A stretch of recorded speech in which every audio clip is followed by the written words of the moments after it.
Hi everyone good morning to all. तो आमर जो अपकमिंग OSSSC 5989 नर्सिंग ऑफिसर एवं CHO पोस्ट बाहर जाऊँगी। तो से जो पोस्ट आसो तो समस्त जानते आसो बहुत जल्दी आसो जाऊँगी। तो ताको आमे केमिति प्रिपेयर करवा जड़े जदि ऑलरेडी प्रीवियसली पढ़ी पढ़ी आसुचंती आउ जो माने बिगनर्स माने जो माने ए पर्यंत स्टडी स्टार्ट करना तो तांको पई से केमिति प्रिपरेशन करवा स्टार्ट करेंगे। ओके, तो आम आज डिस्कस करवा फ्लो चार्ट अनुसार। तो जो माने बिगनर्स ए पर्यंत प्रिपरेशन करना कि अल्प किसी प्रिपरेशन करिसेंती तो से कौन करेंगे ना गोटे टाइम टेबुल बनइबे है स्टार्ट करेंगे। मनकर जड़े आज स्टार्ट करुच्ची 6 एप्रिल 2026 रे तो सी मन आज स्टार्ट कला जो बिगनर्स तो सी केमिति पढ़िबो। फास्ट होची से कौन करिवो ना से जो एग्जाम पैटर्न जो अच्छी एग्जाम पैटर्न प्रीवियस ईयर जो एग्जाम पैटर्न कौन थिला और तो सिलेबस कौन थिला से प्रथमे हमर 2020 एंड 2023 रो नोटिफिकेशन को पूरा थोरोली पढ़िया दरकार। ओके, देन कौन करिवो ना स्टडी प्लान डेली प्लान करिवो। डेली प्लान केते पढ़ियार अछि आ वीकली टारगेट रखिवो हला। मन को वीकली टारगेट रखिला जे मते स्टार्टिंग रु फंडामेंटल नर्सिंग जदि कहि फंडामेंटल नर्सिंग रो मते 5टा टॉपिक सब्जेक्ट सारिवार अछि। तो डेली टारगेट रखिला आ वीकली टारगेट से रखिवो। देन कौन करिवो पढ़िया पूर्वरु बेसिक क्लियर करिवो हला। कारण कोर नर्सिंग सब्जेक्ट कौन ना आमर बेसिक जार क्लियर थिबो से इजिली एग्जाम को क्वालिफाई करि परिबो। देन कौन करिवो ना सब्जेक्ट वाइज स्टडी करिवो। जेमति कि फास्ट होची कौन ना फंडामेंटल ऑफ नर्सिंग पढ़ला। देन कौन पढ़ला मेडिकल सर्जिकल नर्सिंग। तापर कौन पढ़ला तापर पढ़ला कम्युनिटी। माने सेमिति कौन करिवो ना सब्जेक्ट वाइज गोटे गोटे टॉपिक सारिवो आउ इंपोर्टेंट नोट्स बनेबो। ओके, कारण रिविजन करने सेटा इजी हम। देन कौन करिवो मनकर फंडामेंटल ऑफ नर्सिंग पढ़िला तो तार जो क्वेश्चन आसुची सब्जेक्ट रो डेली सेटा प्रैक्टिस करिवो। तापरे माने डेली डेली नुआ नुआ सब्जेक्ट पढ़ला पर कौन हम ना जो सब्जेक्ट सी मनकर 4 एप्रिल 2026 रे पढ़िथिला ताकू पुणी कौन करिवो ना वीक जितले 11 तारीख हो संडे पढ़ला तो रिवाइज करिवो ताकू वीकली रिवाइज करिवो। तापर रिवाइज कला पर कौन करिवो ना फंडामेंटल ऑफ नर्सिंग कि जे कौन सब्जेक्ट से स्टार्ट करूची फास्ट तार मॉक टेस्ट दबो। तो मॉक टेस्ट आमे कौन करूचे ना आम चैनल रे मु कंटिन्यूअसली मॉक टेस्ट माने प्रति संडे वीकली गोटे मॉक टेस्ट आणुची। एई थरक आमे आनिथिले थर्ड मॉक टेस्ट। तो जो माने भी देई नांती जाईकी देई दियंतु बहुत भलो क्वेश्चन जोरा कि एग्जाम पैटर्न रे आसुची सेमिति पैटर्न रे क्वेश्चन आमे करिचे। देन मॉक टेस्ट देला पर कौन करिवो ना एनालाइज करिवो मिस्टेक को कोठी मिस्टेक तार रोहुची हैला। तो 4टांक ऑप्शन जो रोहुची तो को ऑप्शन तार मिस्टेक रोहुची हैला।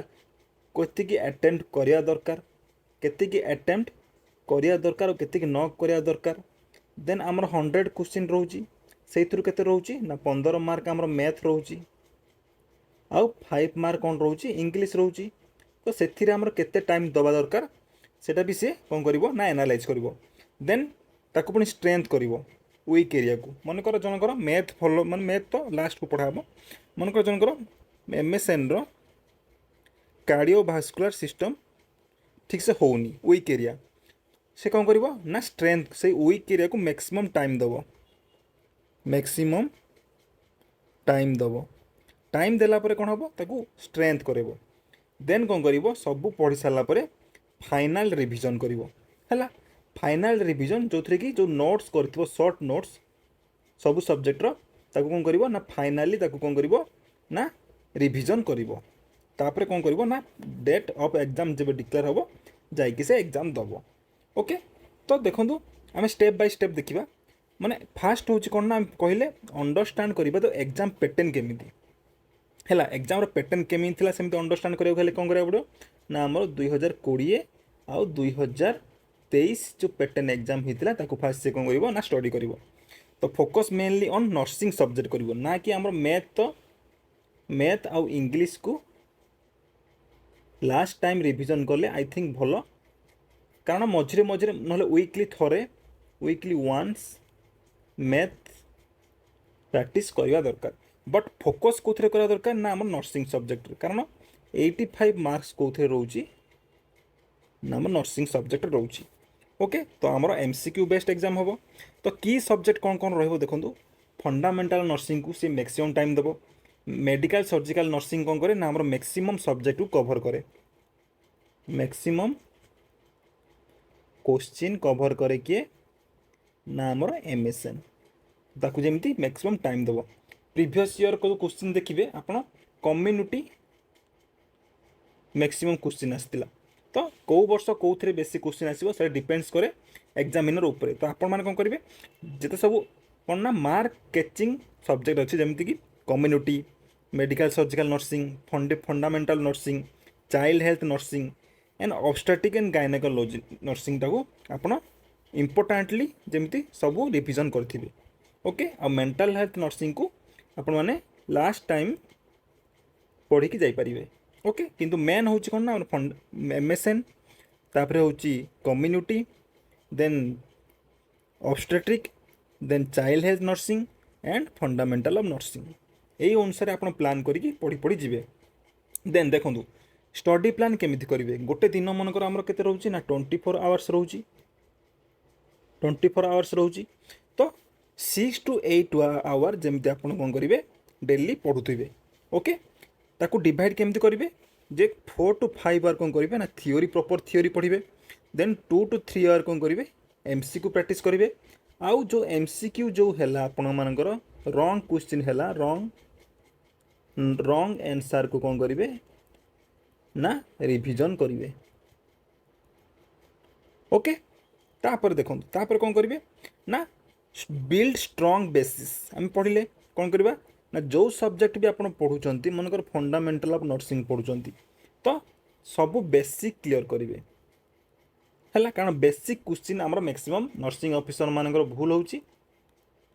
तो बेसिक जमी समस्त क्लियर थी दरकार, जमी फंडामेंटल नर्सिंग रो बेस ऑफ ऑल सब्जेक्ट है। देन मेडिकल सर्जिकल नर्सिंग कौन ना हाई वेटेज मार्क रुहे। ओके, तो ये बेस तुम क्लियर थी दरकार। तापर कौन करेंगे ना सब्जेक्ट वाइज प्रिपरेशन करेंगे, जमीक देखो ये सब्जेक्ट वाइज फंडामेंटल नर्सिंग पढ़ले, देन मेडिकल सर्जिकल नर्सिंग पढ़ले, एटा मान फंडामेंटल नर्सिंग आप 1 to 5 दिन पढ़ले, देन 5 ରୁ 15 दिन पढ़ले कौन ना मेडिकल सर्जिकल नर्सिंग, सेमती 15 ରୁ 20 दिन कौन पढ़ले कम्युनिटी नर्सिंग, देन 20 ରୁ 25 दिन भितर पढ़ले कौन ना चाइल्ड हेल्थ, देन 25 ରୁ 30 दिन भितर कौन पढ़ले ओबीजी, लास्ट को आम कौन कले मेंटल हेल्थ नर्सिंग पढ़ले। यहाँ हूँ high weightage mark, high weightage mark आमर यही सब्जेक्ट गुड़ाक आसे। तापर कौन करेंगे देखो, तापर कौन करेंगे आमर डेली एमसीक्यू प्रैक्टिस करेंगे, आइदर 50 to 100 एमसीक्यू, मिनिमम 50 और मैक्सिमम तुम जिते कर है। तो 100 जाए 100 to 200 मैक्सिमम जिते तुम क्वेश्चन प्रैक्टिस कर पार, जो थे कि तुम कौन हम ना स्पीड बढ़ीज, एक्यूरेसी बढ़ीज, आउ अंडरस्टैंड करदेव एग्जाम पैटर्न को। तो समस्ते आमर जो मॉक टेस्ट होची मु पूरा OSSSC प्रीवियस ईयर क्वेश्चन को पूरा से ही भाया पैटर्न मु आणुची। तो समस्ते ताकू आपण अटेंड करंतु, टॉप 10 रैंकर्स को भी अणा जीवो। ओके, तापर कौन करेंगे ना वीकली रिविजन करेंगे। वीकली रिविजन माने एवरी संडे रे आपण रिविजन करेंगे। ऑलरेडी जो सब्जेक्ट गुड़ा पढ़ी सारी थिबे ताकू कौन करेंगे ना संडे, एवरी संडे कौन करेंगे रिविजन करेंगे। रिविजन करके से थ्रू जो इंपोर्टेंस रोची ताकू पुणी कौन करेंगे ना शॉर्ट नोट्स करेंगे आउ हाईलाइट पॉइंट देवे है, जोटा आपको लगुच मैक्सिमम इंपोर्टेंट हबार अच्छी ताकू कौन करेंगे ना भेरी भेरी इंपोर्टेंट लिखिकी ताकू हाई वेट पॉइंट ताकू देवे। देन कौन करेंगे mock test after start 1 month, मनकर आप सब्जेक्ट सब पढ़ी सारे गोटे मास कौन है ना आपंकर बेसिक क्लियर हो गला जो मैंने बिगनर्स। तापर से कौन करेंगे ना 1 मंथ पर मॉक टेस्ट देवे, आ weekly minimum 2 to 3 mock test देवे जमी है, जो थे कि एक्यूरेसी बढ़ो, देन टाइम भी बढ़ो आप मनकर, सॉरी टाइम कमी कमी जीव, ଆପଣ मैक्सिमम क्वेश्चन कम समय भितर अटेंड करेंगे लास्ट बसिक आप जमी रिविजन करेंगे से आपण मान मॉक टेस्ट हूँ भेरी इंपोर्टाट 8 कौन करेंगे ना मिस्टेक एनालिसिस करेंगे जोटा कि भेरी इंपोर्टाट मॉक टेस्ट देलापर आपण मान निजक एनालाइज करेंगे जे आपणकर को पार्ट रे आपणकर मैक्सिमम भूल होची को सब्जेक्ट रे मनकर एमएसएन सब्जेक्ट रे आपण मान को वीक अच्छी तो ताको आपण मैक्सिमम टाइम देबे आउ मैक्सिमम क्वेश्चन प्रैक्टिस करेंगे है तो कीप मिस्टेक नोट गोटे मिस्टेक नोट तैयारी करेंगे जहाँ थे कि आप रंग क्वेश्चन कौ सब्जेक्ट रंग क्वेश्चन कौटा रोचे आपड़ से लिखे आउ तार करेक्ट आंसर भी लिखे आउ कॉन्सेप्ट कौन पाई करेक्ट है सेटा को आपण भी करेक्ट कौन पाई है से जो रंग क्वेश्चनटा तार कॉन्सेप्ट भी सेठी आप लिखिदेवे कॉन्सेप्ट कौन तार रेशनल कौन सेटा भी आप पुट करेंगे जहाँ को आप इजिली रिविजन करेंगे देन कौन करेंगे देखूँ ना फोकस करेंगे वीक एरिया रे है revise week topics 2 to 3 times मनकर आप कहले आम कार्डियोवास्कुलर सिस्टम मनकर तुमको वीक रोचे तो ताको 2 to 3 टाइम्स कौन करेंगे ना रिवाइज करेंगे है आउ इग्नोर केबे भी करेंगे ना डिफिकल्ट सब्जेक्ट को कारण जो जिनस को आप इग्नोर करके जाइए सेटा एग्जाम रे आसबार चांस मैक्सिमम चांस कौन ना मैक्सिमम तो कौन सी सब्जेक्ट को कौन करेंगे इग्नोर करेंगे ना ओके तापर कौन करेंगे ना फाइनल रिवीजन स्ट्रैटेजी मनकर आम नोटिफिकेशन आसीगला है नोटिफिकेशन कौन है आसीगला तो आपड़ यही स्टेप वाइज पढ़ी पढ़ी आसचंती तो लास्ट जो 15 डेज रहिबो ओनली सिटी आप रिवीजन करेंगे इंपोर्टेंट क्वेश्चन जोरा आप मार्क करेंगे ताको आप कौन प्रैक्टिस करेंगे और प्रीवियस ईयर पेपर को भल से प्रैक्टिस करेंगे ओके आ मॉक टेस्ट जो देइथिबे से मॉक टेस्ट रो आप रेशनल आउ जो रॉन्ग क्वेश्चन सब आपंकर होइथिबो जो वीक पॉइंट थिबो ताकू जेमि आप लास्ट टाइम रे ठीक से रिवाइज करके जाइथिबे तो एतिकी सब आपन जदि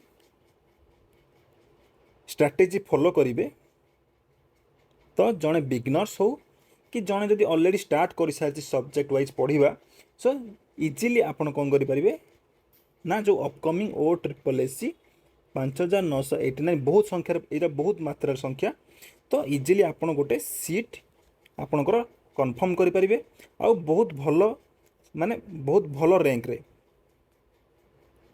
जदि आपन यही स्ट्रैटेजी अनुसार पढ़े तो आपन निज चॉइस अनुसार निज डिस्ट्रिक्ट रे जोटी पोस्टिंग पाइबा चाहूँगी से जगार पोस्टिंग हेबे जदि सिक्वेन्स अनुसार न पढ़े सिलेक्शन आसीबो कम रैंक कम मार्क आसिले आपन कौन करेंगे ना गवर्नमेंट जोठी आपन पठेबो सेठी जाके जॉब करिया पड़िबो तो जदि गोटे आपन रैंकर हवा को चाहूँगी आ निज ओन चॉइस रे जोठी आपन चाहिए सेठी पोस्टिंग हवा चाहूँगी तो प्रॉपर स्टडी प्लान करंतु जदि यही स्ट्रैटेजी आपको भल लगुच तो आपको फॉलो करूँ ना आपड़ जदि जो स्ट्रैटेजी माने प्लान कर स्ट्रैटेजी अनुसार पढ़ले आप सियोर सक्सेस हेबे विथ गुड रैंकर्स तो आई थिंक आपण मानक यही जो मोर जो प्रिपेयर कर जो स्ट्रैटेजीटा भल लगी जदि भल लगी तो आपण मानकर फ्रेंड्स जो मैंने भी OSSSC प्रिपेयर होती समस्त शेयर करूँ बिगनर्स मानक एटा भेरी भेरी इंपोर्टेंट तो मैक्सिमम शेयर करूँ तो आशा करें आपको भल लगी जदि किसी आप डाउट अच्छी कमेंट सेक्शन में कमेंट देवे तो जो मैंने भी मो चैनल प्रथमे समस्त लाइक करेंगे शेयर करेंगे एंड सब्सक्राइब करने को जमा भूलें thank you so much have a nice day.